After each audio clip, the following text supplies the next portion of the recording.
Hey, this is Kyle Stowers, and you're listening to Fish on First.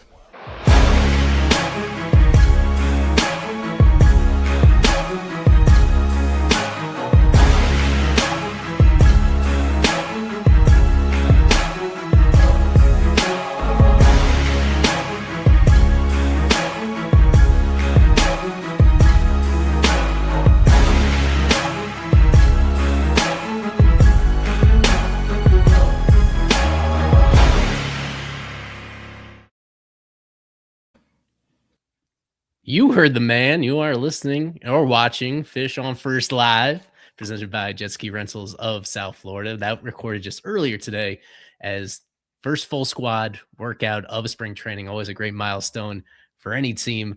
And with the Marlins, especially this year, they got this roster that they have, about as deep a roster in terms of the sheer number of guys that are in Jupiter right now preparing for the upcoming season.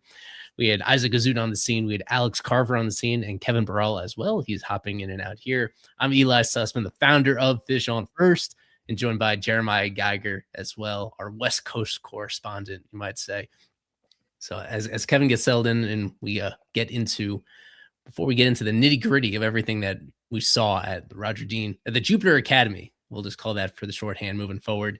This podcast is presented by Jet Ski Rentals of South Florida, offering Miami's best jet ski and boat adventures with jet ski locations, 6 jet ski locations, over 120 boats. There's something for every style and every budget. Ride jet skis right in front of the downtown skyline and Ferris wheel, or book your own private boat starting as low as $300 with a captain included in that. Bring your drinks, your friends, enjoy the water your way. The boat is completely yours for the time that you reserve it. Reservation-based only. Book at 305-990-2192 or check them out at sfjetskirentals.com. As scrolling across the bottom, they hooked us up with our own promo code, Fish on First. Enter that at checkout. Get 10% off your next booking. 305-990-2192, sfjetskirentals.com. So we get to the show. So here they were. An annual tradition, principal owner Bruce Sherman, president of baseball operations Peter Bendix, making their annual address at the new refurbished academy. And Bruce, pretty consistent with what we saw last year, was in a very excitable mood in terms of the direction of this organization. Let's start there, Isaac, in terms of how did this compare to the same scene a year ago? Yeah, coming off a season where they lost 100 games, obviously this one did seem more elated. Coming off a 17-win improvement, coming off all the money that was invested in both payroll and infrastructure, there did seem to be a little bit more joy in both he and Peter's tone. He covered all the bases as per usual. This is his 9th spring training as principal owner of the Miami Marlins, and I got to say that this is probably the most confident he's been in. I can see why. Just all the work that Peter Bendix has done, and you could just tell he just really trusts his right-hand man. And yeah, he was very adamant about the fact that last season, as fun as it was and as exciting as it was and as unlikely as it was, it's not enough. And the message this year to the players before the media, before the first workout of the year began, was that it wasn't enough and they would like to make the postseason every single year, even though Clayton won't exactly say that that's the goal. That seems to be the goal from the higher-ups. Anything else stick out to you, Carver, from what we heard? Because they had a couple other talking points in this case in terms of how they improved from the year before, and then the aforementioned academy and everything. That's all the new bells and whistles that are at their disposal, especially on the player development side. Yeah, just kind of to echo what Isaac said, that he has all the confidence, that Bruce has all the confidence in their ability, starting with the Jupiter Academy, to highlight, I think it was a direct quote, what player development is doing. They really want to highlight what player development is doing. You've seen it already with what they've done with this academy. And, he also pointed out that phase 2 will be a pitching and hitting lab that will be right next to the batting cage that is there now. So that will be coming up hopefully next year, I believe, from what the planning looks like. Just a lot of pride taken in what that academy already looks like and what it will look like in the future. And continue to develop along with their system continuing to develop right alongside of it.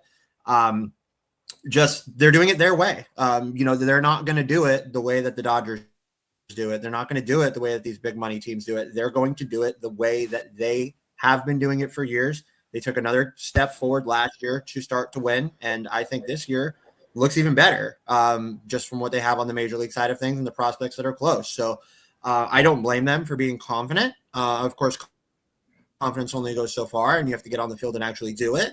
But I don't blame them for saying, hey, we're doing it our way, and it's working so far. Yeah. Well, Jeremiah and I were talking about this very briefly before we went live about one of the claims in there. It goes along with doing it their way. Doing it their way also includes carrying the lowest major league payroll across the league. We touched on that on the previous stream about how the dust settles, and that's where they're at. And Bruce, understandably, pointing out how much they've invested, not just on this academy, but also with renovating Lone Depot Park during the course of his tenure, making a claim that's hard to verify in terms of, I believe he said that during that window, they're the only major league team that has both renovated their spring facility and their regular season ballpark to a severe extent during that particular span of time. That might be, I guess maybe it doesn't really fully justify the fact that they have pared down payroll in the meantime at the big league level. So yeah, Jeremiah, just we touched on this briefly the last time, but just the ultimately he's putting his, if the team wins, then I guess that's going to satisfy people. But in the meantime, the fact that they have leaned pretty heavily in the behind the scenes infrastructure direction at the expense of, once again, moving forward, this is going to be one of the youngest teams in baseball, one of the least experienced teams in baseball, just because they've chosen to invest this big chunk of money in the things that you don't see rather than the things that the casual fan does see. Yeah, they obviously have a plan with what they're doing, building a culture and infrastructure. I mean, Bruce said, I have extraordinary expectations for the team this year. Now, what does that entail? Like, to me, that means at least the playoffs. So you envision yourself 80 plus wins, with the lowest payroll in the game. It seems like Bruce believes that what Peter is doing is sustainable. And I think it is sustainable, but the other aspect of it is the fan base does want to see a financial commitment, especially in terms of the payroll. And when this is the second straight year you're talking about winning and going out and proving people wrong expectations, that's great. And we saw progress from last year. I just hope it carries on into 2026 and this team starts off hot, and starts off 10, 15 games over 500 by the deadline. Then we're going to say, all right, Bruce, you're a genius. You know what you're talking about. It's just a lot of wait and see right now. Well, I'll call something out on that fact, Jeremiah. He said verbatim last year that the team will win more games, a lot more games than we think they're going to win. Did they do that? Yeah, exactly. Okay. So, I mean, I'm not saying he's right about everything at all, but he was definitely right about that. And for him to say that the team could be better this year, I believe that. They have better players this year. Their prospects are further along. They have better infrastructure, as you guys were just referring to in Jupiter, to help these guys from spring training on. They have more infrastructure at Lone Depot as well, as Eli was just alluding to. And I think that there's going to be reason for him to be confident. Even with the TV deal stuff as it is, and he mentioned that as well, that there's been whispers of, because of our TV deal, we were not going to have money. And he mentioned that as well, which I think is a possibility. But they don't care. They're going to continue to stick to doing this their own way. And whether that's good for fans or not, they also don't care. They care about fans, but they don't care that the fans aren't behind the way that they're doing it. They're confident in the way that they're doing it, and they're going to continue to stick to that. Well, Carver, do you think this is a playoff or bust season? Do they have to I don't think it's a playoff or bust season, no.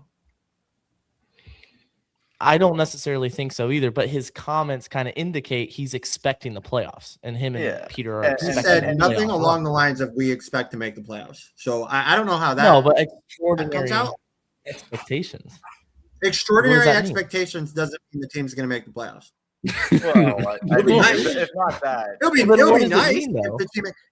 If he were asked directly, do you think the team's going to make the playoffs? Of course, he would probably say yeah. But just because you have great expectations doesn't mean they have to make the playoffs or it's a lost season. I don't think that they think that either. Right. No, I don't think there is going to be a lost season. It all depends on development. They see huge growth from a lot of their core guys, including guys that have not debuted yet. They see steps forward, even more steps forward from the guys that have already debuted in the Marcies and Stowers, and they somehow do miss the playoffs.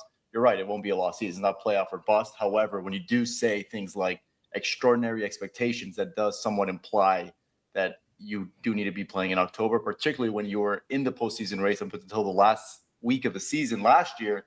You've only added more reinforcements with not a lot of subtractions from the roster. So, yeah, I do think that their expectations are to make the postseason. Right. This was a quote. If they win 80, 83 and somehow miss the playoffs, I think that would fit. Yeah, WIN. That doesn't mean win in September. I can't believe he did that in the press conference. And they're not guaranteeing when that's going to happen. You can't guarantee that with a young team like this. So extraordinary expectations could also mean that Thomas White comes up and has 6 great starts. That would be a great expectation, right? Robbie Snelling. You know what, Carter? I was on your side. I was on your side up until there, man. I don't know why extraordinary expectations has to mean that the team's in the playoffs. Yes, that would be great. And yes, Marlins fans are starved for the playoffs. Yes, of course. You guys, I get it. But you can have expectations about other things and still go in the right direction without having to make the playoffs. So to say that this is a playoffs or bust season, that's ridiculous. But with all due respect to Bruce, when he's saying extraordinary expectations, I think he's referring more to the actual wins and losses of the actual I'm team. just saying it doesn't have to be that. Yes, I agree. But from Bruce's point of view, I think he's referring to wins and losses. And I think realistically, you look at this, and the next step is obviously you want to surpass the 80 win marker, which would be huge. But at the same time, you look at playoffs. Like they just like Isaac said, up until the last week, regardless of how bad the NL East or the National League was in terms of like the lower teams. I mean, that's mainly the big reason why the Marlins were there to begin with. But still, realistically, you look at it, and the Marlins could make the playoffs. I mean, they have the team at the moment to do it, I think. And that's what Bruce, I think, says when it comes to extraordinary expectations. Now, if they would have asked him point blank, Bruce, do you think this team is currently constructed to make the playoffs? He would say yes. And that's of course he would say yes. What owner would say no? Like no owner would say no to that. So yes, the wins and losses goes into it. Yes, I agree with that. But if they miss I think the only way that it's not a step forward is if they lose more games than they did last year. You win more games than you did. Obviously, or just as many, then you're good. Yeah, obviously. Yeah, and that's kind of the point, because if you win more than last year, you're going to guarantee yourself 80 wins. They could miss the playoffs even if they win more than they did could. And I kind of agree with you when you said like 82, 83 wins. Right, Thomas White comes up. That's fine. But I do think when we're talking success, this team has to be playing competitive baseball in September, regardless of who debuts, regardless of any individual. They did it last year. They were playing competitive baseball in September last year. I agree. Just keep building. Right. For those curious, their Fangraphs playoff odds at the moment 6.6%, which is I believe that's higher than it was at any point last year. Yeah, I was gonna say, but it's the highest in a while. Yeah, still like it's projected for 75 wins. I think the win projection right now is about 11 or 12 higher than it was entering last year, and it took quite a surprise to get to where they did. So now it's, all things considered, it is a lot of the same players as last year when you really zoom out on it. So it's a question of how much of a step forward do those guys take.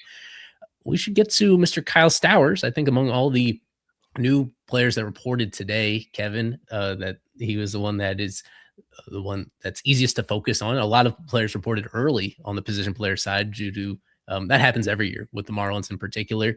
But Stowers was one that just arrived fresh off of a flight from California, recent new dad and all that stuff. He did an article on it and videos up on our YouTube channel as well and on Twitter. But if you could briefly sum up what came up in that interview, that press conference setting with Mr. Stowers entering 2026. Yeah, I would have to say it was one of the biggest scrums, at least inside a clubhouse I've been a part of. It was a lot of news stations, a lot of cameras, a lot of microphones kind of in Kyle Stowers' face. And I think he said it pretty perfectly. Last year, nobody really wanted to talk to him.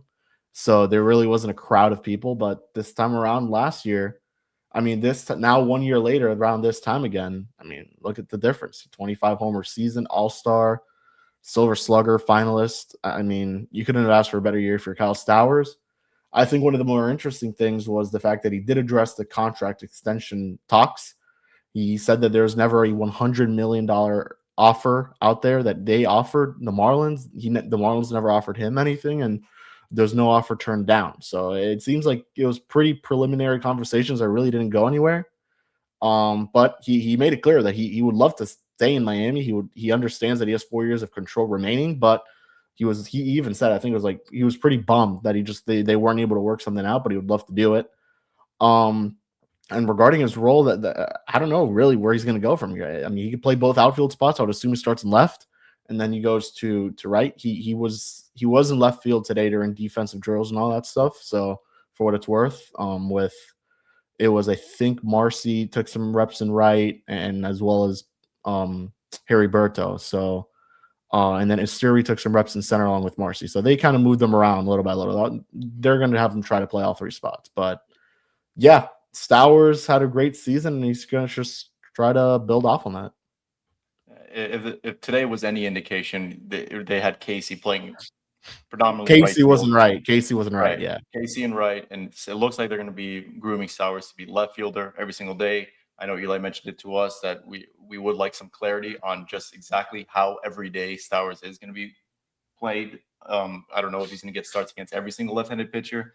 I don't think they're going to use him as often as they did last year. I think you're going to see a lot of platoons, especially with Ruiz and Heriberto on the roster. But like I said, if today was any indication, the opening day outfield would be the all-lefty trio. Well, maybe not if Kyle Freeland starts, but if, let's say, a right-handed starter on game 2, Stowers in left, Marcy in center, Casey in right, and then you probably could see whether, depending on if it's a righty or lefty, Morel and Conan at first base, because those were the only two first basemen that were taking reps there. Mm-hmm. Yeah, we'll get to that in the second half of the show, just talking about some of these individual roster battles going on here. Where do you currently sit, Jeremiah, in terms of your expectations for Stowers, where's going to land? I vaguely remember you being kind of like the hopeful guy on him coming out of 2024 when a lot of us weren't so much. And after he was awful in spring training, where do you think he's going to settle in between that disaster class of 2024 versus the amazing dream scenario of last year? Yeah, like when I was looking at Stowers 2024, and I mean, it was so rough mentally for him, struggling, like he could never get in a rhythm, couldn't hit the fastball. And that was the main problem. If you can't hit the fastball at the major league level, you're not going to be able to hit. He completely did a 180, was one of the best hitters in Major League Baseball against the pitch, hit nearly 300 against fastballs. And the what I look at Stowers, the tools jump off the page. He has elite bat speed. He hits the ball hard. What it comes down to, how can he improve his game? I'm looking at the whiff rate. I'm looking at the strikeouts. He's a little bit of a free swinger. He's going to swing and miss a lot. If he can clean that up, to me, that's the biggest hole in his game offensively. I think that's something he's going to work on, especially this spring training, just being more disciplined and making better contact, not whiffing as much. And then if he stays healthy, the sky's the limit, because he seemed to make a real statement last year. Obviously was in the All-Star game, the lone Marlins All-Star representative. So I have big expectations for him. I just see some things that need to be cleaned up for him to take it to that next level. And Carver, I want to hear from you about the guys that we saw on the minor league side, because early camp is already underway for a lot of those notable prospects. This is going even outside the ones that are participating in big league camp. So I know that we got a glimpse of the roster in terms of who's already invited there. Is there anybody that jumps out to you that's already stateside and it's already kind of building up for the minor league season this far in advance? Yeah, it's always cool when they do this. You get guys out there early. Like Alderman was one of the first guys out there last year, and look how his season went. I'm not saying every guy's going to do that, but like get these guys as many reps as possible, get them out there early, see what their off season was like. So I'm glad that they do the early camps. It is really cool. It was really light. I will say that today. There was really nothing much going on. It was a very light workout day for them. They pretty much just did cage work and stuff. I think they barely got on the backfields, but like it's the first day. They're all just getting there. Probably a lot of them for the first time seeing other, their new teammates in some ways. But no, it was cool to see certain guys. Like saw Dylan Head, Cam Canarella. They're all walking around. I didn't see Ava is on the roster. I did not personally see him there today though, but maybe just missed him. So yeah, no, it's cool that they do the early camps, but today in terms of looks at guys, it was super, super, super light. But I'm glad that they do this and get guys there early to get reps. But as this goes along, at least if they kept it like it was last year, they actually do get into, early camp scrim games. There's some friendly competition going around with these guys. So it's it ramps up a little bit and it looks more like full minor league camp by the end of it. So for the next couple of weeks they'll be out there, doing all the normal minor league camp things. They're just there a couple weeks early. Just pulling up some comments about the Yuri extension talks as well. Nothing seemingly new on that front. I think that based on what we understand, the Stowers conversations may have been, well, no, I guess like the Yuri ones are more realistic, but in terms of anything coming close on that, doesn't seem to be imminent yet. I do caution people that most of these significant extensions do get done during the month of March and even slightly into April. Like that is the prime season for when you actually get news on this type of stuff. Understandably, Marlins fans should be skeptical because they have not extended anybody in 4 years. They've not extended a single player for any length of time on a major league deal since the famous Richard Blyer extension. So I understand why we at this moment should probably lean towards not expecting anything when it comes to these things getting done. But Yuri makes all the sense in the world. I've been pretty insistent on that personally as well. So hoping that gets done at some point coming soon. Speaking of Yuri, they have a kid that's out there as part of the early minor league camp that his career trajectory so far, very young, but career trajectory so far is looking like Yuri. And I'm not going to say this guy is Yuri, but if he continues the way that he's going, has a career trajectory like his, except for he's much larger, and that's Kevin DeFrank. I think that guy is the real deal. He was insane last year. He's going to come stateside this year as long as he stays healthy. He's massive in person as well. He's already throwing 100 miles an hour. That kid is for real. True name to keep an eye on, and he's massive in person as well. Yeah, I got a photo of him. Let me pull it up real quick. It was taken today at early camp. And when you said he's bigger, he's not taller than Yuri, but he is heavier for sure. He's a thick guy so far. 17-year-old Kevin DeFrank at early camp so far. Look at his hands. Some kids develop differently than others, because I can guarantee you I did not develop like that as a 17-year-old. I didn't even have hair on my chest. Like, are you kidding me, man? That is just unfair. That's crazy. And yeah, Carver is right. He career trajectory wise, the fact that he is going to be stateside in 2026, Fish on First is going to have to go and make the drive for one of his starts in the FCL, because he has the potential to be, I've said this about Dylan Lewis and I'll say it about Kevin DeFrank. He's got the chance to be the number one prospect in this system by this time next year, and easily a top 100 guy if he has even a mediocre stateside debut season. We could get to it too. We might, but just to quickly comment on Dylan Lewis, which I encourage you guys to go look at the interview that me and Kevin did briefly in the locker room with him. But yes, it was just BP, but that dude smacks the baseball. Like, just the sound off the bat is different. That's a crazy bat. I think that guy's going to be really good. Yeah, he's a big dude. I didn't think he was that tall, but you all of a sudden see this huge dude, and you're like, damn, that's Dylan Lewis. Like, I didn't see that coming. I thought he was a lot shorter for some reason, but no, he's listed at what, like 6'2"? I think he's taller than that, if I'm being honest with you. Yeah, he's a huge dude, and as Carver was noting with DeFrank, I think this time next year you could be seeing DeFrank be maybe the number 1 or number 2 prospect in our top 30. Like, that's how good that kid is. I mean, it'll be between, who knows, Lewis could be up there, DeFrank could be up there. I mean, those 2 guys are definitely going to be at somewhere in the Iva top or 3 if they Benton. keep going up the way they're going. We'll see with Iva. Maybe he'll be number 3.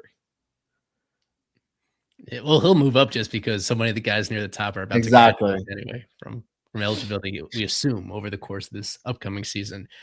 With Thomas being a possibility, with Joe Mack being a virtual certainty, Snelling being virtual certainty to graduate, and Casey, of course, Casey being probably the most surefire lock of the bunch at some point to get enough service time to graduate from eligibility. And I think for the moment, do we have Casey ahead of DeFrank? I think so, by like a spot. Yeah, I think so. Mm-hmm. Yes. Now, you did kind of gloss over it in terms of the defensive alignment that we saw today at the workout. We should zone in on first base a little bit. From the small glimpse of Conine and Morel at first base, did you guys have any sort of impression in terms of whether or not that's going to be legit for the season? They don't It's a look learning terrible. curve. Yeah. It's not terrible. Like, it's not like they actually can't catch the ball or anything. Like, it's obviously a work in progress, but you're seeing. I'm just curious to see how this is going to work, honestly. And I think this is probably going to be one of the bigger storylines throughout spring, outside of who gets one of those final rotation spots. But they're just big dudes at that position. So I don't know. Griff looked pretty comfortable. We'd spoken to him. He seemed like he's been adjusting well. He says it's really now just about kind of the reaction times and all that stuff. With Morel, he said he moves well there at the position too, and he looked like it. The only thing that really sucks with Griff is the arm, man.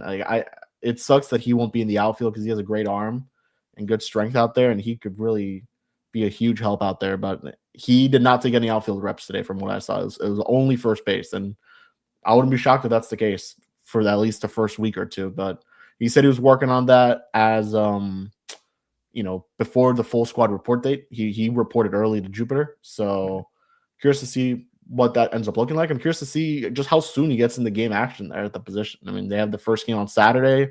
I wouldn't be shocked if he's in there. I mean, him or Morel, and they're both going to have to get a lot of playing time at that position, regardless of, they're going to have to make those trips out because you got to get them reps at the end of the day. I mean, that's the first base tandem, right? Unless I'm missing someone else. But Burt didn't take any reps there for what it's worth at all. So he was in the outfield. So they probably maybe see him as a fourth outfielder, platoon option. But yeah, it was those two guys, and Liam Hicks took very limited reps there, but he went to catch right after bullpens. It's first day of the first week, as they say in Moneyball. So, but the first impression, obviously, they don't have a single pure first baseman on the roster, even counting Davison. Like, no one is a bona fide first baseman on this team. So yeah, I think that if this does happen, where they do open the season with Conine and Morel, it could be fun offensively. Honestly, I can see both of those guys taking a huge step forward with the bat, but it's going to be some growing pains because they handled pop-ups, shallow right field pop-ups. They handled PFPs. Some guys were pretty late covering where they needed to cover. You could definitely tell that it was their first year playing the position. But Morel, great on his feet. Griffin Conine, really smart baseball player, knows what he's doing. I think that if they get enough reps, as Kevin said, I think they definitely can make it work. And this is a team that is obviously willing to give guys opportunities at different positions just to get their bats in the lineup. And I think that's something that you might see here. So we're joined by Daniel Rodriguez. Give us a full 6-pack of people on this stream. On this 40-man roster, somebody's missing that we got very used to over the last handful of months. No Josh Simpson. He was designated for assignment last week. And as I think the Marlins expected, and maybe to the surprise of fans, but he drew interest from other teams. He was claimed by the Mariners. He was claimed by the defending American League West champions, a pretty good team that has made room for him in exchange for cash considerations. I know there were some strong opinions about Simpson, and more so about the usage of Simpson last year. Not to make it too personal, but more so about how reliant the Marlins were on him last year, mainly because of his left-handedness, but also because of some of the swing and miss upside that he showed. From Jeremiah, I'm just curious how you feel about this era potentially being over. It's always possible that he gets waived at some other point in the near-term future if he doesn't make the Mariners, if they don't find a spot for him on the 40-man moving forward. But how do you feel about the Marlins holding on to him throughout the entire offseason and then getting to the end and then feeling that he didn't fit on the roster and sort of giving up on his potential to, bounce back into a more reliable lefty middle reliever? Yeah, it was the usage last year was very debatable, to say the least, at times, pitching late in the 9th inning, 10th inning, but and it was frustrating. But they kept him around, I think, because they saw, like you said, potential. They saw there was something there in the tank. The production didn't always meet the expectations. But that's why a team like the Mariners hops in, because they obviously see something there. I just think the current left-handers they have on the roster now are better than Josh Simpson. Like John King, I'd rather have John King than Josh Simpson. And it was hard to justify keeping 4 left-handers on the 40-man or on the 26-man eventually when we get to, regular season action. So I wish him the best. Seattle's a good team, and I'm sure he's going to get ample opportunity there. Well, no, it is justifiable to begin with because Josh Simpson has an option left, so they could have sent him down. So I think it would have been a combo of Nardi and King, regardless, and maybe Cade, but to say it isn't justifiable, I think is wrong. I think you could have had all 4 of them on the 40-man. I'd be totally fine with that. I think it was just a matter of who you have on the 26, and they probably would have had maybe 2 of those guys, and the other 2 in the minors. All of them have minor league options except, I think, King. Yeah, but if they don't DFA Simpson, who would you have DFA'd? No, well, I know you DFA'd him, but to say it's not justifiable, I think is wrong. You could have DFA'd Peterson. Peterson throws 100. Right. I'd rather have Peterson. You like his fastball, Kevin. You said it yourself. I do like his Michael fastball. Peterson's fastball, and now. But if you have one good pitch, yeah, right. Well, I agree. I think it's.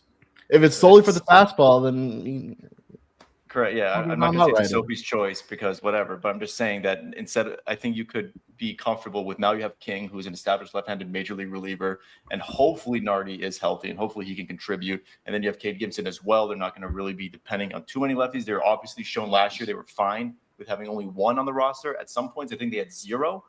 So you have 3 major league caliber options in addition to the 2 right-handed options that are going to contribute at some point this year. I think you're more than fine getting rid of Simpson, who, like we mentioned on the last stream, has just been struggling at every level over the last 2 years. It's just not shown much. And if another team can unlock something great, but I don't think anyone's going to lose sleep over what could have been here. No, I'm not. I agree. Yes, it was about time. As you mentioned, we've reached a stage where there's just not there wasn't a super obvious weak link on this 40-man at this point. It's a deep 40-man roster. Well, not every guy is big league ready, but yeah. I mean, these are. I should say that. I mean, there are a couple guys on here that have guaranteed deals, no options left. Like, we'll see what Morel turns into. We'll see what. Okay. You know what? I was being too generous.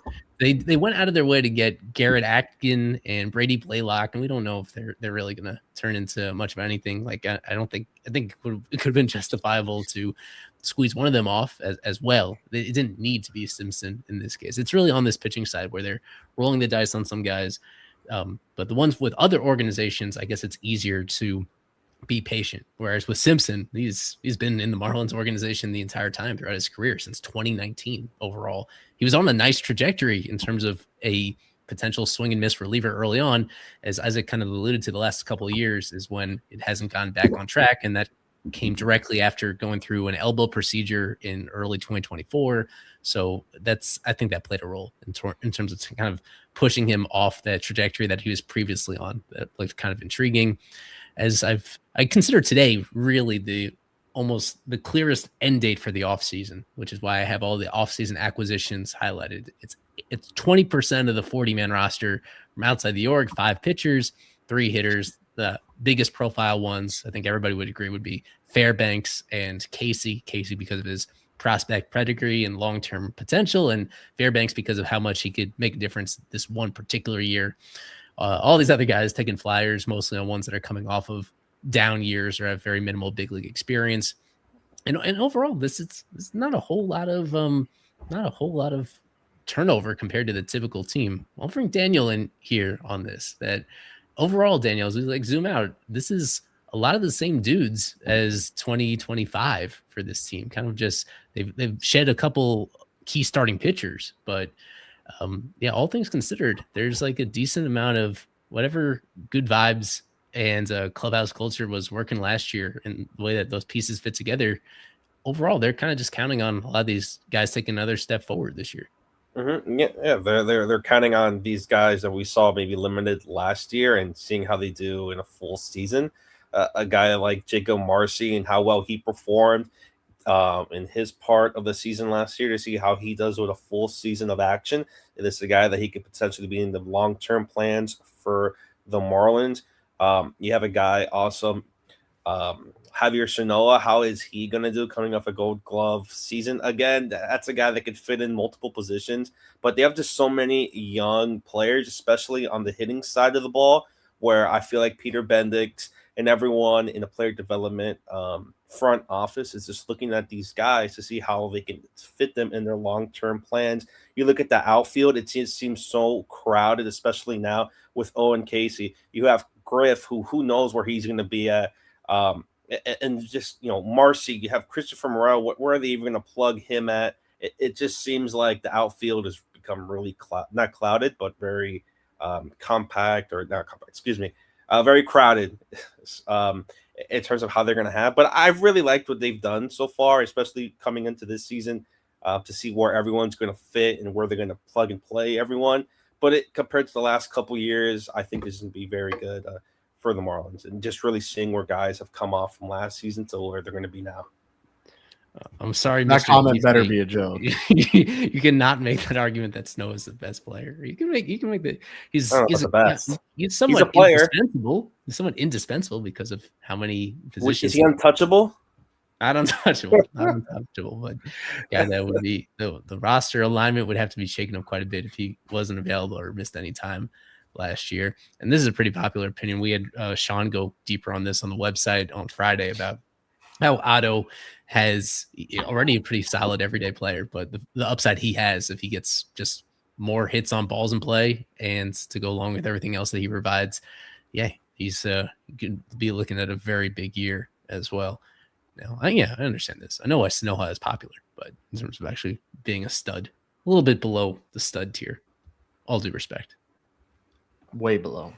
Well, I mean, if he continues and proves to be a major leaguer for a while, we were looking at the 40-man snapshot, because we're always looking at pitchers that someone's gonna have to be squeezed off.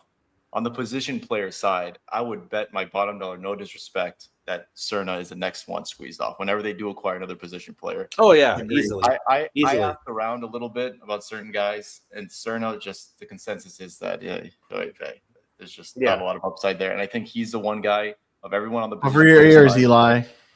Yeah, of everyone on the position player side, he would be next to be squeezed off. Very nice guy. Took great pictures at FanFest. But yeah, I don't think they're enamored with him as they were when they acquired him from the Yankees in that Jazz trade. But yeah, just wanted to throw that out there. I know how you feel, Eli. It depends how Ruiz does. I mean, Ruiz is the other. Yeah, but that guy, they actually brought this guy in. Yeah, they also brought in Cerna. But let's say how Ruiz. They brought in Reese, but what is he actually going to do? This guy, floating around the whole, MLB the last couple seasons, had one good year with the Athletics with 70-something stolen bases. But what has he done since that? He can't hit the ball. He's horrible defensively. You're just going to limit him to just running around the bases? Is that just really what you really want to value out of him? Yeah, despite the speed. And, being a big outfield, he just does not grade that well. I think the arm has a lot to do with it as well. But I think that in late game defensive substitutions, he is still someone that can be very useful, especially in that outfield. You have Stowers, you have Marcy in center, you put Ruiz in left, for example, that he covers a lot of ground there. You don't need a huge arm for left field. I think he can be pretty useful, especially if Ramirez leads off the ninth inning with a walk. There you go. So there is some use for him. We've seen World Series teams have guys like that. Mm-hmm. And I could see Esteury Ruiz, 27. He's like 26. I'll go 27 off the top of my head. Entering his age 27. He's 27. That's ancient. He's ancient. He's my age. 27. No, according to Carver, you're 27. You're cooked. Yeah. 27. Oh, yeah. We shared worries. before. I want to do He this actually transition. turned 27 yesterday. Right. Yeah. Happy birthday, Asteri Ruiz. We love you. We don't know you yet, but we'll learn to love you. He was Potentially. there. He took reps in center. Another. Did This they is a look look. good? I don't know. Yeah. Well, this is a look at the 40 man. I wanted to transition to this is my current opening day roster projection that's put on the site today. So I Ooh. just bolded all the guys that I think as currently constituted. This is how I would estimate it playing out. And I know this was not a consensus. I don't think there is a consensus at this point exactly how it's going to play out. Just to make sure that everybody knows the basics. 26-man active roster for opening day, and it's with few exceptions, 13 pitchers and 13 position players. That's how I imagine the Marlins going about it right here. And I think we kind of touched on it already, but I wanted to get into some more specific roster battles going on in camp battles, I should say, that will determine how this shakes out. And we did touch so on you're saying Casey, it starts in AAA? Mm-hmm. Yeah, let's get into because All to right. me, we touched on the hitter side, and so Jared's starting a nodding consideration for the opening day roster, even though I am relatively high on him. And Peterson over Josh White. Let's start on the hitting side first. You guys Take it easy, Carter. disagree with me if you want. I think it's pretty clearly 14 guys for 13 spots on the hitting side, right? You rule out Acosta, who's going to be your classic shortstop, second base in case somebody gets hurt. And Cerna understandably has a lot of work to do.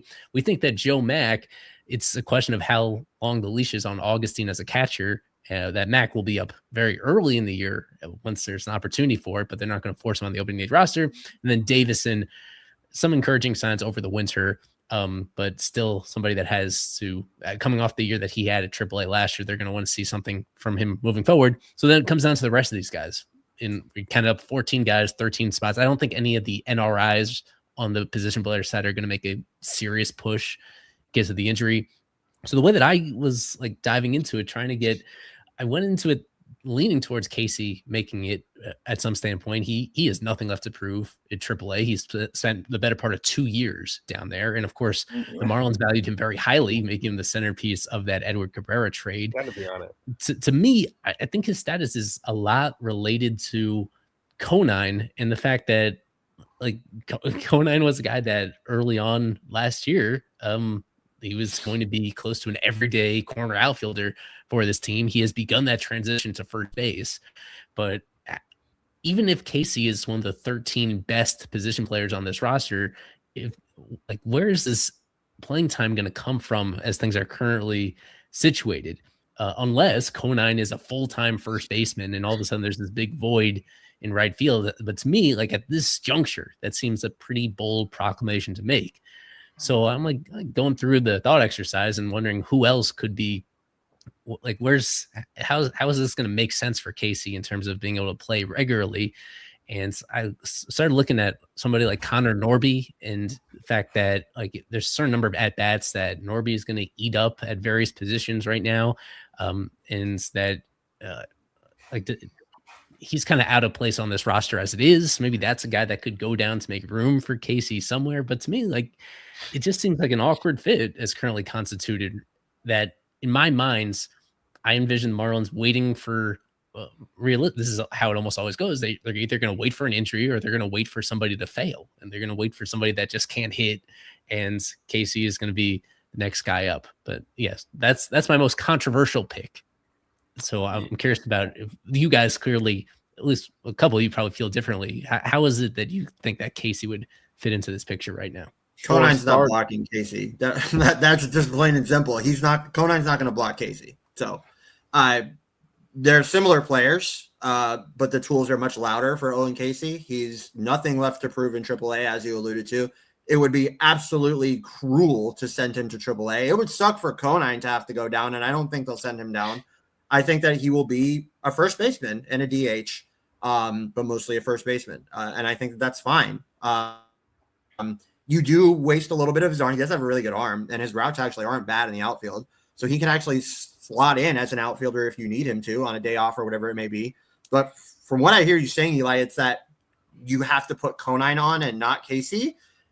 That's simply not true. They're not going to let Konine Well, block Casey. and not even that. I mean, for whatever it's worth, if Esteury Ruiz does not have a good spring, they have a minor league option where they could send him down to AAA, and they still have Heriberto, who's the right-handed hitter, as that fourth outfielder off the bench. So I do agree with Carver here, where I don't think Griffin Konine is the problem. I think it's more of Esteury Ruiz or Heriberto who ends up being the better player throughout the spring and who ends up being the guy who ends up on that roster. Because I do agree. I think Griff is going to be a first baseman with very limited outfield. I think it's going to be Konine and Morel splitting time between first base.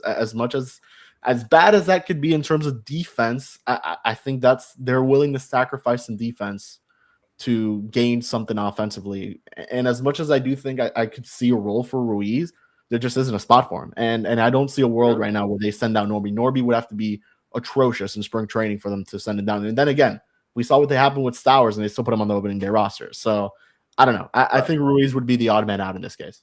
And just remember, I think that's one thing we're forgetting, that we're just going to assume that it's going to be a platoon at first base to begin. Like, I sort of got caught up in that as well. They gave Christopher Morel $2 million to be a major leaguer. He is going to be the everyday first baseman for at least the first month. But maybe he'll get an occasional day off against a righty, but he is going to be getting starts against both righties and lefties. Konine is going to be the odd man out, assuming that he'll either have a decent spring and he'll be a bench bat, power back off the bench, or maybe he'll get into first base or corner outfield spot once in a while I don't think he's better defensively than Casey or Stowers anyway. So no, I would see him on the bench.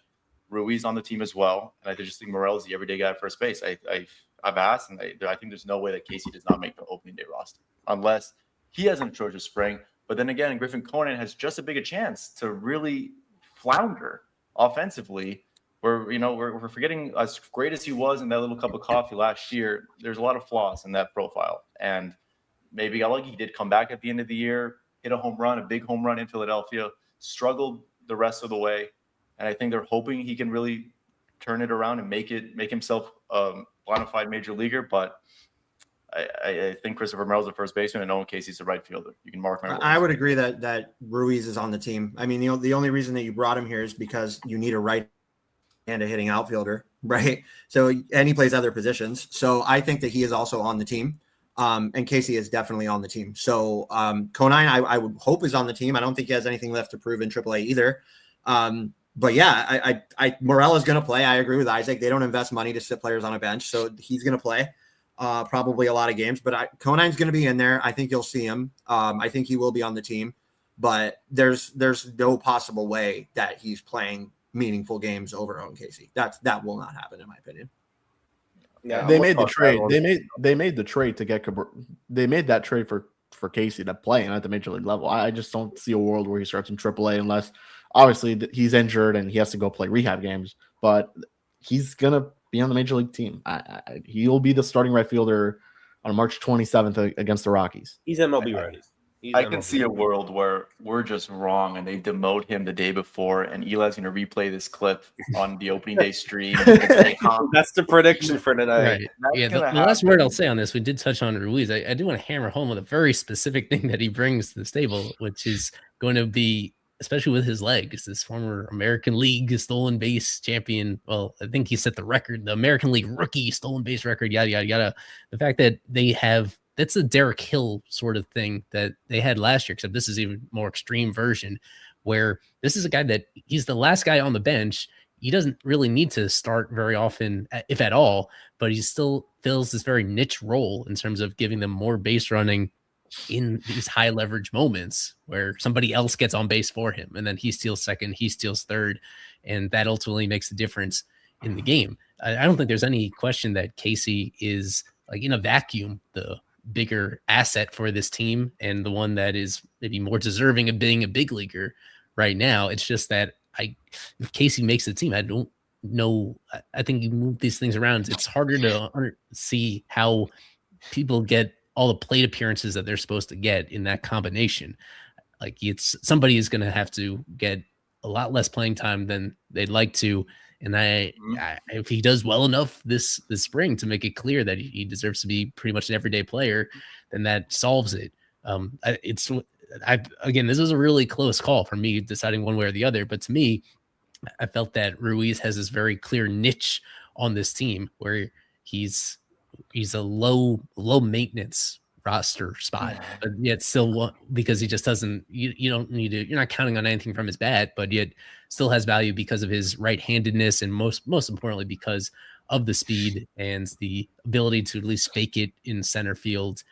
Better suited defensively, I think, for left field moving forward. So that's kind of where I'm coming at, where even if Casey is deserving, like it is somewhat, it doesn't really benefit anybody if he's on the big league team. But I think I saw, somebody will have to double check. I think with Christina DiNicola's opening day projection, she also put together a projection lineup of what it'll look like. And she had like Casey in the number 9 spot. Like, I mean, that's the kind of scenario where, what are we doing? Like, why would have him on the big league team if he is also batting 9th in the lineup and not playing? Like, to me, that's a scenario that doesn't really add up. That I don't think that would happen either. And it might be a silly thing to say, but it's a business, it's an organization. The two goals are to make money, sell tickets, and to win ball games. And I think that Casey being on the opening day roster helps both of those causes. And I don't think he'd be hitting 9th. I didn't really I saw that lineup projection. I did not make sense of it at all. I think he'd be hitting right smack in the middle of that lineup. And hey, you just traded one of the most established starting pitchers you had, probably arguably the best starting pitcher you had last year for this player. I think it'd be a strange way to go about it to have him start in AAA when he already got his cup of coffee last year, albeit he struggled. I think Owen Casey, Kyle Freeland starting opening day annoys me, but opening day right fielder, Owen Casey. Here's my question. Why Michael Peterson over Lake Buck? Oh my God, Kevin, who cares? We got to look at the pitching side at some point. We got to look at the pitching side at some point. That's a fair suggestion because that was, to me, was pretty much a coin flip between those two. That was a close call between them for that particular job as like the last righty middle reliever in there. And it's when you look at Bakker had a lot of hype coming out of like spring training. I know that the data nerds loved his pitch shapes and how he had expanded his pitch mix. And there was a stretch of time where he was actually doing really great. It earns him a surprisingly high percentage of opportunities inheriting base runners last year. The Marlins had a lot of trust in him. He didn't necessarily repay that trust very well. I was like diving, especially the way that he quietly ended the season pretty shakily. Like the last quarter of the season, Bakker was not good. It was not only an ERA north of 6, it was a FIP right around 6 as well down the stretch. It was more walks, it was less strikeouts, it was more extra base hits, and it was allowing a lot of those inherited runners to score last year. So like to me, he's somebody that is definitely under consideration moving forward, but I don't think he's going to be a priority for this team at the moment, just depending on what he shows this spring. With Peterson's going to be 32 years old coming up in May, and they, similar to somebody like Josh Simpson, they held on to him all off season because they felt that he was kind of on that borderline of being somebody that could actually be useful to them. With Peterson, you don't hold on to a guy heading into his age 32 season all off season unless you plan on using him in the big leagues. Like they're not going to. He's more, as much as anybody, like it's time for him to sink or swim in the big leagues at this stage of his life, and he has that plus fastball velocity that was really intriguing down the stretch of last year. So expectations aren't high, but in terms of somebody that brings an element that they were kind of missing from the bullpen last year, this bullpen was towards the bottom of the league in terms of average fastball velo. That was just a ingredient that outside of Ronnie Enriquez, they did not have a ton of that could just blow it by you. So for particular matchups against right-handed batters that struggle with velo, I think that's where Peterson would come in. And if he struggles, then just like he has been a handful of times in his career, I don't think they would mind DFAing him if the results just aren't there. He also somehow has minor league options left, even as a guy that is pretty deep into his 30s. So it would be a short leash. But I think, Kevin, you very correctly identified that those are guys that I think are in the exact same bucket. And I'm leaning towards Peterson based on the info that we have right now. Aside from that, I don't like Josh White in there, but yeah, Josh White. Let's talk about this just really quickly, Eli. That you were as high as on him, this guy as anybody, and I think for good reason.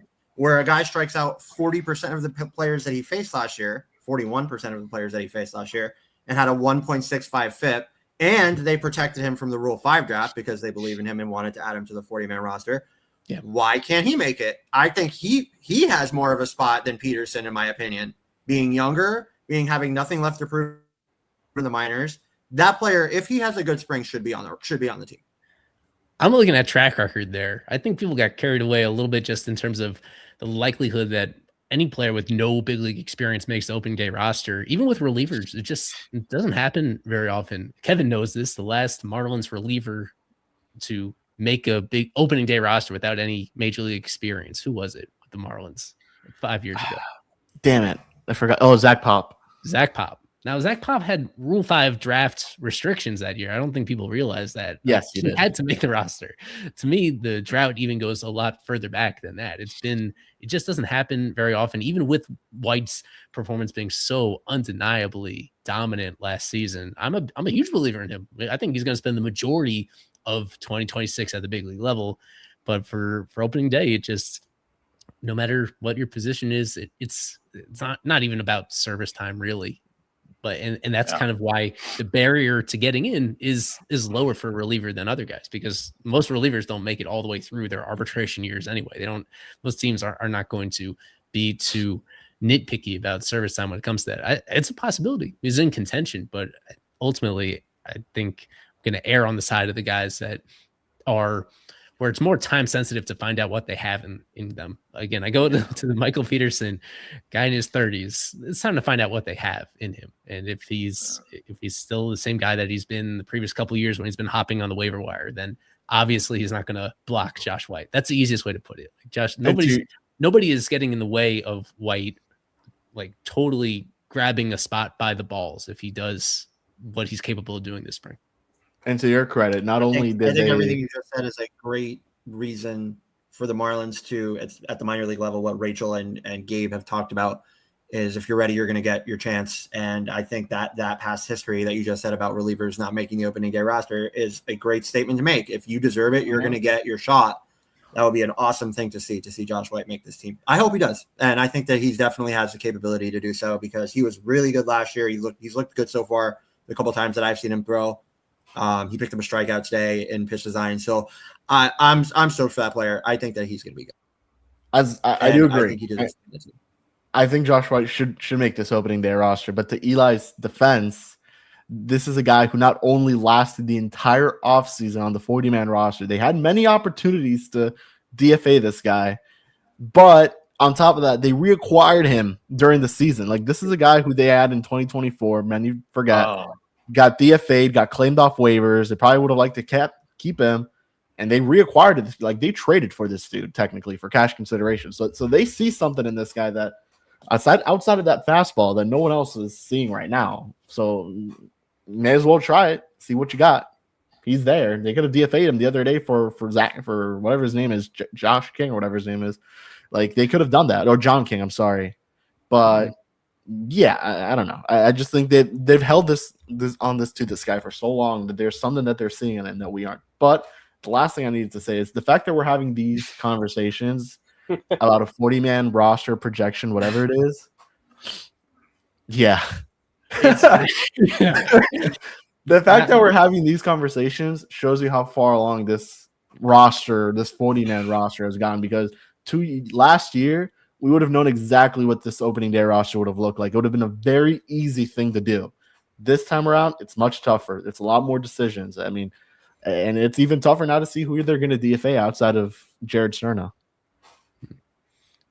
So quickly on the starting rotation side, that's the last thing that we'll end on in terms of how all that is going to play out. The guys that I envision in that opening day rotation would be Sandy, Yuri, Max, Braxton, and Paddock as the fifth spot, with Junk as the long man.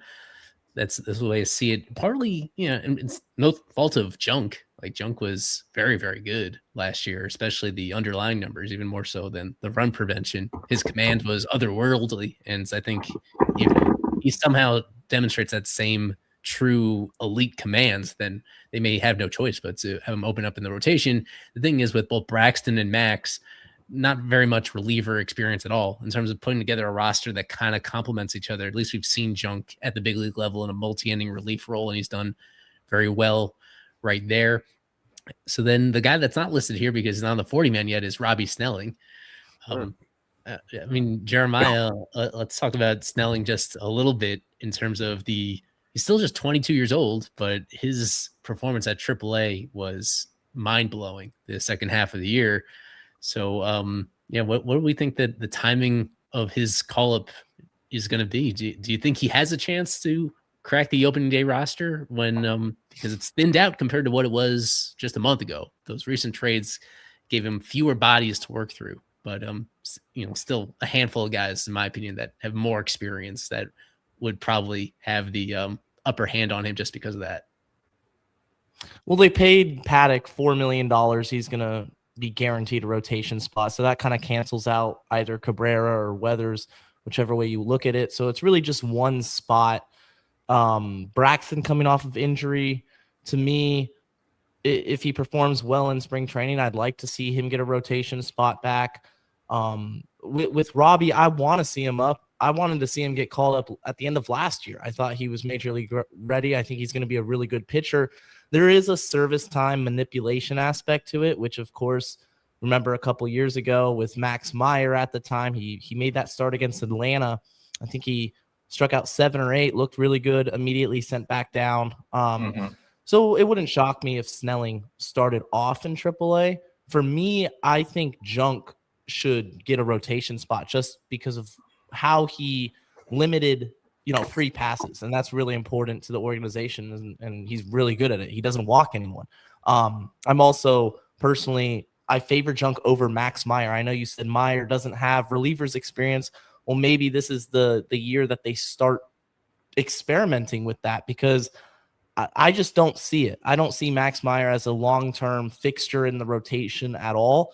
And if you're going to keep him in the org, try to get as much value out of him as you can and let that fastball, which isn't very good, maybe he can throw it a little bit harder, 97, 98 out of the bullpen. So I would flip Junk and Meyer personally. Yeah, spitting exactly what I was going to reiterate, that especially with this Ronnie Henriquez injury, you have not a perfect replacement, but you have someone that can really get some right-handed hitters out right away, even 2-3 innings at a time, maybe right-handed Andrew Miller type thing, but they're so stubborn.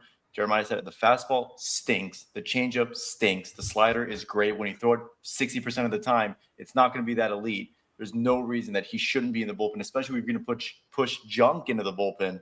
No, Junk should be in the rotation along with Yuri, Paddock, and Sandy. Brax, I mean, he was someone that I get scared for him to face a lineup a third time through. I'm sure the Marlins feel the same way. Great guy. He's been in this organization since 2016. You let him compete for a spot. You let a couple other guys, but I think they're putting a lot of their eggs in the Robbie Snelling basket here and hoping that he can really perform the way that they think he can. But if he doesn't, they're gonna have a really tough time getting innings eaten, because the depth is not where it was last year. You traded 40% of your rotation, but no, I agree that even with this limited starting pitching depth, put Max Meyer in a late inning bullpen role and see what happens with him and Fairbanks and Tyler Phillips at the back end. You shorten games that way. It's plain and simple. You shorten the game, and just to be stubborn about this is just so irritating to me. But what do I know? Somebody's got a reference to let Max Brian Meyer Hoeing. be Hoeing, and that's the best Brian Hoeing you're ever going to have. And also with Max Meyer, to wrap things up on Max, when he was at the University of Minnesota, he had closers experience. I know it's college baseball, but it's different. He was hitting 100 miles an hour, 99, 100 miles an hour. Scouts said at the time his fastball was one of the best in that draft class, just in terms of pure velocity. And I think if he moved to a 1 or 2 inning role, like Isaac was saying, in the back half of that bullpen, he's going to be throwing 98, 99, assuming the arm and shoulder's healthy. And that's going to be better even without the movement than, what is it now, 93, 94, 95, but like 95 to 99. Give me Max in the pen. Yeah, I mean, I think the arm slot would change a little bit. I think that's what AJ Puck did a couple years back. It's a no-brainer too. Like, does anyone here would anyone here prefer Max Meyer in the rotation versus the bullpen opening the season? Would anyone here? The Marlins. Right. Yeah. Yeah. In his defense, he was been hurt. He was so good the first few weeks of last year as a starter. It was, and he ruined his hip. Yeah, his hip. To me, it's really the moving forward. It's the combination of the inconsistencies and the durability concerns. And the Marlins tried from the very beginning. That was the question about him. He's relative by baseball standards, relatively thin, 6 foot pitcher, maybe 6 feet might be generous, maybe 5'11" and a half. The fact that can somebody at this size, what's their stamina going to be like within starts, and what is their workload going to be like over the course of a whole season? And that durability question, has not been any clear indication that it's going to turn around from him in that regard. And by going to the bullpen, that just means that the baseline expectations for how many innings you're going to throw is lower. And then at the same time, able to exert more effort during that period of time without causing real damage to one part of your body. It's been the elbow, it's been the hip. Most recently, in between was the shoulder. It was the shoulder in 2024 that ended his season. Next? Right. So you got injury history, and you have the fact that you're you are better when you're, throwing your hardest, right? In terms of this player, and he's getting limited looks. Like Isaac said, if you're throwing a slider 60% of the time and guys are getting 2 and 3 looks at it, you're probably going to get hammered, right? So all that into consideration, and the fact that Jansen Junk is literally one of the better control pitchers, not the best stuff pitchers, but one of the better control pitchers probably in baseball in terms of controlling the baseball, where it goes, knowing where it goes, whereas Meyer sometimes probably doesn't with some of his pitches. I think that's a no-brain move, as Isaac said. I don't understand either why they continue to hold on to Max as a starter. I liked the pick of him. I liked him getting a shot at starting, but as you said, Eli, undersized, injury history, needs limited looks, struggles when he goes multiple times through the order, has one elite pitch and the other 2 aren't that good. It's a no-brain move. Meyer should be in the bullpen. I know we're way over time, but the last thing I'll say on this is that the off the record answer the Marlins would probably give is that, does he have more value in the rotation or in the starting or in the bullpen? Well, of course, anybody has more value. This is a number 3 overall pick, and I remember having this argument. I think it was with Kyle Seeloff. But sometimes draft picks don't reach their ceiling, right, and they have to be okay with that. Exactly, and so they're just so adamant. Even if he stinks, and he's more valuable. They're all assets. These guys, they are assets who I think performance-wise takes a backseat to just what gives them the most value. We saw that with Agustin Ramirez behind the plate last year. They don't care. He's more valuable as a catcher, even though literally by F4 he was less valuable. But they want to have their high draft picks or higher value guys. I don't know where he ranked on Eli's list of highest valued players in the organization. I don't think very high, but whether it's Junk or Meyer, I think they can follow each other. Like Junk starts the game, Meyer finishes it, or finishes the first 6 innings, whatever it may be. Well, and that's what they were doing with what's his name? Junk Meyer. That's what they were doing with Quantrill, or like when it got really bad with him, like they would put Jansen Junk to come in. Remember that game in Anaheim where Cal pitched like 3 innings and then Junk kind of finished it off the rest of the way. But I think it gets to a point where you're more valuable in the bullpen than as a starter, and that could be the case with Max. As much as you want to say he's more valuable as a starter, it's going to get to a point where he's getting kind of hit so hard as a starter and it's just not going well for him that you're going to have to put him in the bullpen. And that's when, who knows, man, maybe 1-2 inning outings for Max could probably be the best thing that could happen for him. He could throw harder, as Jeremiah noted. Like, it kind of speaks for itself. They're gonna have him start. I feel like this is gonna be his last shot, if I had to guess, at doing this. And the leash won't be very long. If he gets off to a bad start, he's gonna go to the bullpen, and Junk would start, or Robbie Snelling would be called up. But this has got to be his last shot. And I think he'd be a pretty good reliever, as you guys have already noted many times. Good. We'll wrap up right there on Fish on First Live, presented by Jet Ski Rentals of South Florida. 6-man booth we had here with Isaac Azu, Kevin Barral, Jeremiah Geiger, Alex Carver, Daniel Rodriguez, myself, Eli Sussman. Need to give a shout out as we close to Thomas Joseph, who's one of our super subs already. He made another donation as he's watching this stream as well. And apparently that is something you can do. We don't actually ask for it that often through YouTube, but yeah, you can be now. What do they call it exactly on here? A super chat. Super chat. They call it super chat on here. Yeah. You just put baseball. You don't actually put a different comment, but yeah. Wow, what a stud. Thank you for that. Yeah, and even to Damon Hartley as well earlier in the stream, where he just he wanted my take on DDLS, and we didn't get into it that much on this particular show, but we will about him. Triple A. Yeah, we know he's going to start at AAA, and but still has tremendous upside as an overall hitter, and we'll see as things go along. He did get a new Davison got a new big tattoo all over his stomach. For those that are interested, though, he was showing it off. He was showing everyone. Yeah. Yeah, a big tattoo that covers the whole front side of his chest. So that's something interesting. What is That's the kind of reporting you won't get anywhere. I didn't even look at it, dude. I'm not gonna lie. All we knew is it was blurry. I didn't want to go inside his locker and say, "Whoa!" But he did get a new tattoo showing Brian Navarreto in the clubhouse today. Okay, yeah. So yeah. Anyway, in terms of teammate this coming year. we'll stream next week. I'm still working out the specifics in terms of that because we still have this like big change to our podcast that's hanging over our heads that we can't announce yet. That is kind of influencing how we schedule all these things out. But we'll have streams next week for sure on a date to be determined. We'll keep you all posted, and we'll continue to stream it in all the usual places. So thanks again for the support, for tuning in, and we'll have a lot of coverage between now and then, of course, from our staff across all of our different